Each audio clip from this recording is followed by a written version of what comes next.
bayar 40 juta dalam bentuk tunai dan membiayai sisa pembelian tersebut secara kredit. Kita abaikan bunga, maka balance sheet-nya adalah seperti ini. Berarti kan cash-nya dia berkurang 40 juta ya. Cash-nya dia berkurang 40 juta, kemudian aset untuk penggunaan pribadinya bertambah 100 juta. Utang jangka panjangnya nambah 60 juta. Karena di sininya berkurang, berarti kan total asetnya adalah 60 juta. Berarti dia punya net worth-nya adalah 0. Kenapa? Karena total asetnya sama dengan total utangnya. Ini kan kalau misalnya 100 juta dikurang 40, berarti di sini harusnya kan balance-nya 60. 60 di sini 60. Kalau net worth itu hasil dari pengurangan aset dan liabilities. Berarti 60 dikurang 60 0. Asetnya dia 0. Hah? Kan dia beli mobil berarti kan duitnya keluar 40 juta. Berarti kan nggak punya. Thank you ya go. Terakhir, berkurang. Lu masih pada kenyataannya mau masih 5 tahun jual masih Nggak tahu dia. Yes, betul. Tapi biasanya kalau beli mobil baru itu ruginya sampai berapa persen? Kalau di balance sheet statement secara financial, yang namanya mobil itu setiap tahun punya nilai penyusutan total. Meskipun pada akhirnya sebenarnya harga jualnya masih ada, tapi secara buku, tahun buku, mobil itu punya nilai susut. Mobil, motor itu ada nilai susut. Kalau direntalkan itu kan biasanya beberapa mobil, terus kan direntalkan. Betul. Direntalkan 5 tahun, selesai dijual semua mobilnya. Ganti itu kan masih hitungannya kan masih untung juga. Masih nanti masuk nggak? Masuk kemana? Nanti masuk ke kasnya Pak. Kan dapat mobil baru, dapat uang dari jual mobil dong. Masuk ke kas, kasnya nambah. Kasnya nambah dari mana? Dari jual mobil.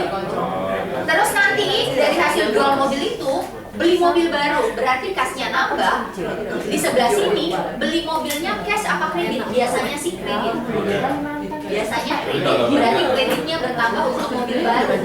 Income-nya yang dia ngerentalin itu masuk ke cash flow statement sebagai income bulanan.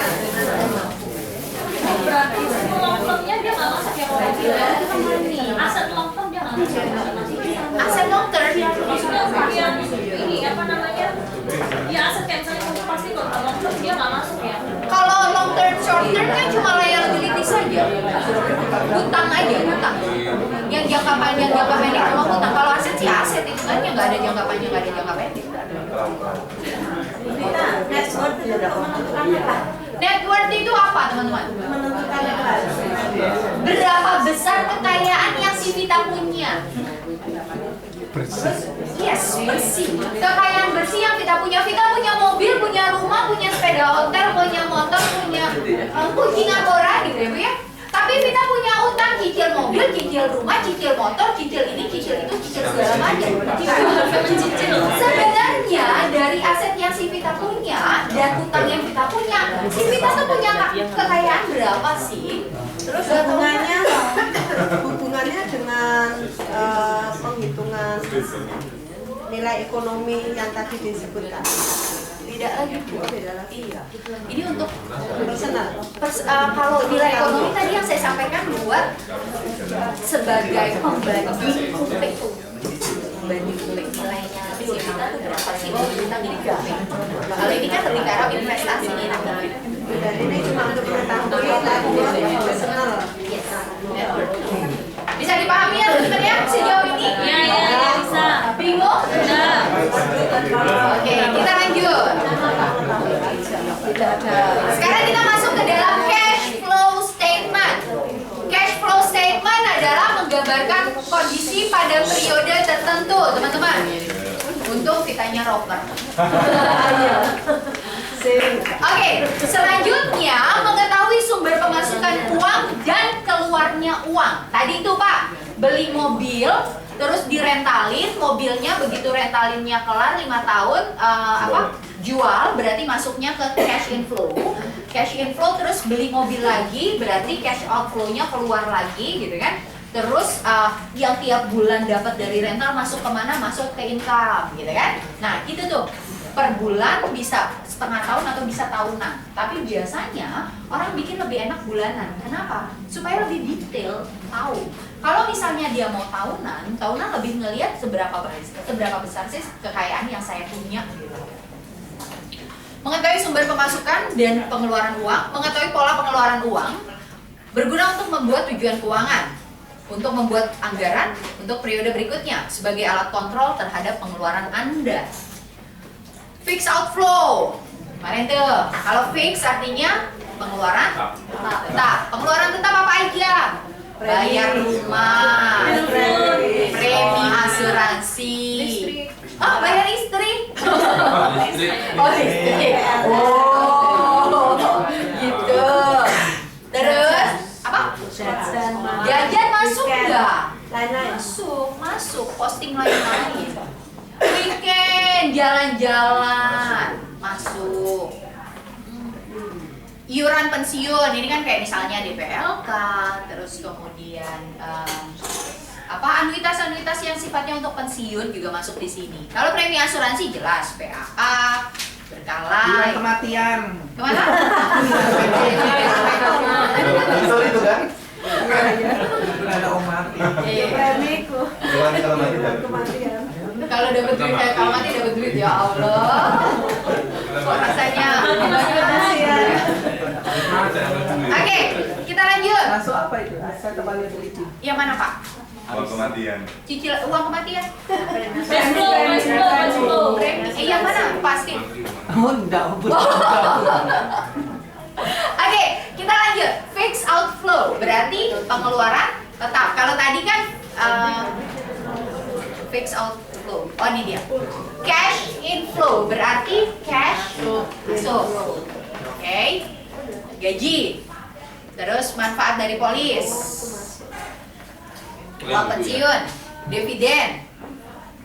Ini kan tapi kalau misalnya manfaat dari polis endowment, iya kalau uangnya udah kita terima. Kalau uangnya belum diterima, masuk nggak? Kalau klaim? Nggak. Kalau klaim masuk nggak? Masuk. Cash inflow. Penarikan tunai. Uang pensiun, kalau tiap bulannya dapat uang pensiun. Terus dividen. Pendapatan bunga, pendapatan sewa, potongan pajak, penjualan aset dan lain-lain sebagainya. Oke. Jualan aset liquidation. Tadi sepeda ontelnya laku. Wah, ya ya. Dapat biji. Apa? Dapat biji. Ada apa? Ya. Tapi benar loh teman-teman. Di Museum Fathahillah itu sepeda ontel itu menghasilkan. Nanti. Dirompek Bu. Hah? Enggak, Ngojek sepeda. Benar. Bonceng. Biasanya kalau mau foto pakai sepeda ontelnya diredain, terus sepeda ontelnya diwarna-warnain, plus pakai topi zaman-zamannya noni Belanda gitu. Itu sekali foto 15-20 ribu. Kalau sehari bisa 10-20 orang, udah berapa ratus ribu gitu kan? Pertanyaannya Itu kalau siapa yang mau foto? banyak. Jakarta Bu ya. Itu bener loh. Bener. Itu foto dengan ular itu bisa. ularnya berarti masuk investasi. Bisa menghasilkan ular. Bahaya.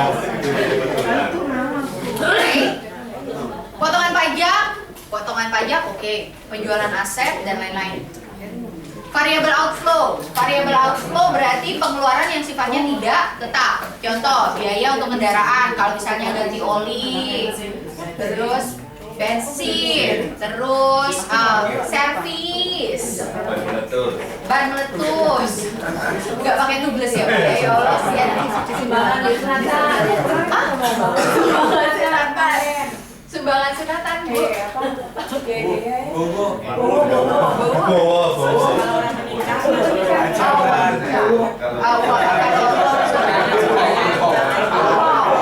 bisa masuk cash inflow nggak bisa kalau dia Oke, biaya liburan, cicilan kartu kredit, biaya kesehatan.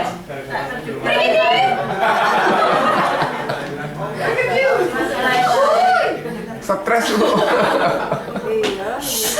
Oke, net cash flow sama dengan cash inflow dikurangin cash outflow. Berarti nilai bersih dari cash flow itu antara inflow sama outflow dikurangin. Baru kita tahu dapat sisanya berapa. Ini sama juga di sisa nih sebenarnya. Bersihnya berapa setiap bulan? Kalcu. Bersih sekali. Bersih sekali. Pokoknya dicolok ya Pak ya. Langsung. Sisa belas. Sama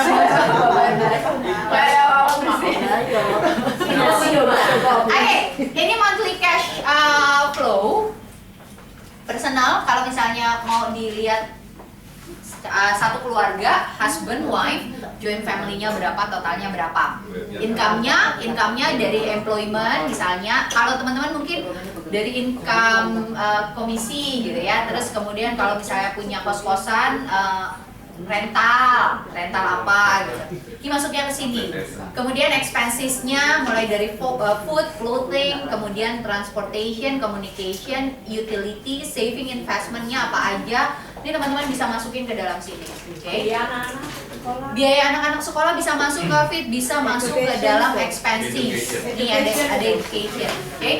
Sekarang teman-teman buat joint family. Kalau misalnya anak istri ya istrinya, misalnya istrinya Pak. Aku lupa saya. Wife, joint family kalau misalnya mereka digabungin suami istri. Kalau cost sandwich gimana? Sandwich cost. Oh iya atas bawah masuk nggak? Bet masuk pengeluaran tuh Pak. Masuk pengeluaran. Payah ya? Hah? Payah. Kok Pak ya Pak? Kasih. Ya sandwichnya itu Bu yang Oh, gitu kalau ya. makan nggak apa-apa. Capek memang ya. Tapi gimana caranya supaya kita nggak membebankan gitu kan pertanyaannya Pak ya? Potong rantainya. Dibuluin kalau ya. Nah, ini coba teman-teman masukkan secara personal aja apa yang menjadi tanggung jawab. Misalnya gini, income-nya sekian, 100%. Dari income itu saya keluarin buat apa aja sih? Teman-teman coba buat. Udah juga. Fitness. Oke, udah ya, ini udah dibuat belum? Belum. Yuk, 5 menit lagi dibikin. Nanti dikalikan 12 ya Bu, berarti yang fresh sampai mana? Yang mana Bu? Kalikan 12. Kalau yang ini bulanan aja Bu. Yang ini bulanan, kalau yang tadi kan tahunan. Bu, ini bisa di fotokopi dikerjakan atau kertas kosong?